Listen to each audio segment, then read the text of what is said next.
Assalamualaikum warahmatullahi wabarakatuh. Perkenalkan, nama saya Siti Fadilah Fauzia dengan NIM 2400529.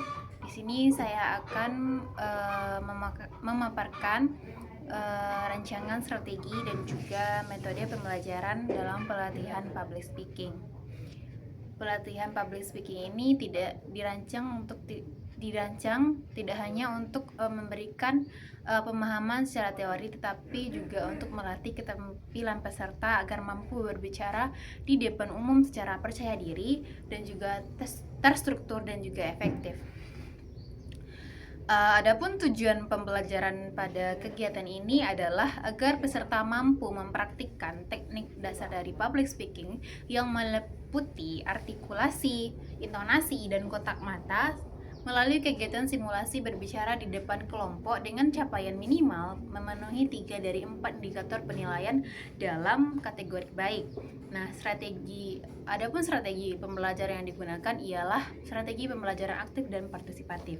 Nah, strategi ini itu dipilih karena public speaking merupakan keterampilan yang harus dilatih secara langsung. Oleh karena itu, peserta tidak hanya berperan sebagai pendengar, tetapi juga sebagai pelaku utama dalam proses pembelajaran itu sendiri.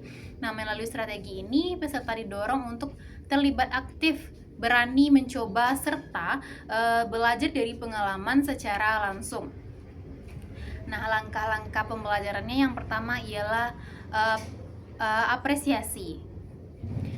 Apresiasi ini ialah di mana instruktur ataupun pelatih sebelum melakukan pelatihan terlebih dahulu membuka pembelajarannya dengan memberikan apresiasi. Seperti instruktur itu memberikan pertanyaan pemantik seperti menanyakan pengalaman peserta saat berbicara di depan umum ataupun perasaan yang muncul ketika diminta tampil di depan umum.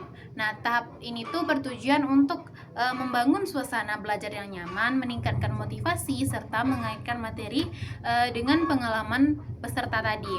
Yang kedua itu penyampaian materi singkat. Nah, selanjutnya itu pelatih ataupun instruktur menyampaikan materi dasar secara singkat dan jelas. Materi yang disampaikan itu meliputi teknik dasar public speaking seperti intonasi, artikulasi, bahasa tubuh, dan juga kontak mata. Nah, penyampaian ini itu dilakukan secara ringkas agar peserta itu tidak jenuh serta memberikan ruang yang lebih besar untuk kegiatan praktik. Nah, selanjutnya yaitu menggunakan dalam strategi ini menggunakan demonstrasi.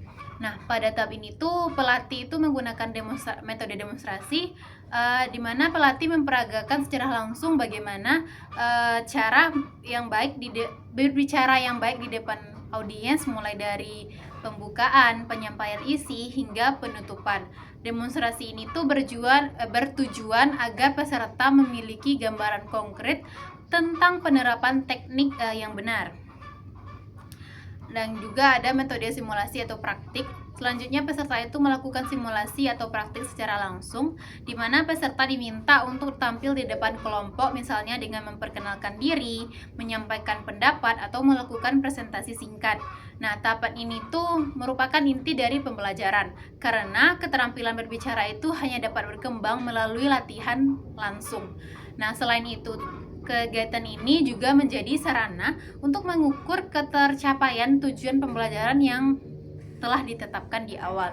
Nah, yang selanjutnya yaitu menggunakan metode diskusi atau umpan balik. Nah, setelah praktik itu dilakukan diskusi dan pemberian umpan balik.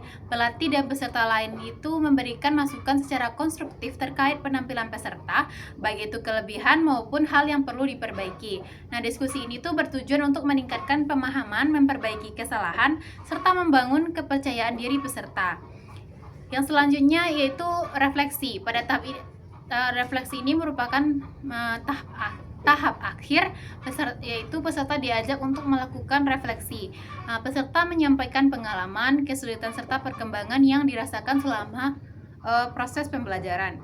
Nah, refleksi ini itu penting untuk membantu peserta menyadari proses belajarnya serta menjadi bahan evaluasi untuk perbaikan ke depannya.